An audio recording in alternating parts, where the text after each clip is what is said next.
क्या प्रेरणा दी? छोटी सी अवस्था थी पार्वती जी की, छोटी और छोटी सी अवस्था में माँ पार्वती जी को नाना के घर में भेज दिया गया था। पितरों के घर में पार्वती जी पहुंच गई थी और पितरों के घर में बैठकर पार्वती जी ने ज्ञान उपदेश ग्रहण किया। बहुत शिव की भक्ति कैसे करना है, शंकर जी की आराधना कैसे करना है, शिव की स्तुति कैसे करना है, ये पार्वती जी ने अपनी नाना और नानी से सीखा था।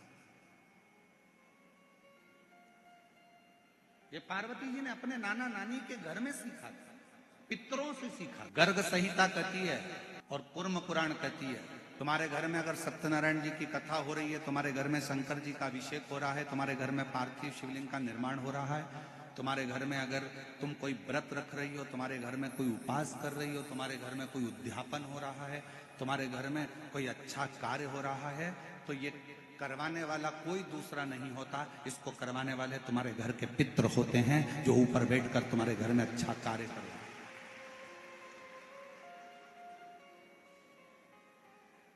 पार्वती जी को अगर शिव जी के शिवलिंग की पूजन की महत्वता कोई बता रहा है, तो पार्वती जी को पूजन की महत्वता उनके नाना नानी ने बताई, पितरों ने बताई। इसीलिए तो शंकर जी को जल चढ़ाने वाले को पितृदोष नहीं लगता। क्यों नहीं लगता? क्योंकि शिव जी पर आप जल चढ़ाते हो ना, तो शंकर भगवान का चढ़ा हुआ जल हस्त कमल की ओर जाता है पार्वती जी के, और पार्वती जी के हस्त कमल पर जैसी जल जाता है तो नाना नानी बड़े प्रसन्न हो जाते हैं अपनी नातिन को देखकर कि मेरी नातिन पर लोग पूजन कर रहे हैं, जल चढ़ा रहे हैं, तो पितृ आशीर्वाद देते हैं।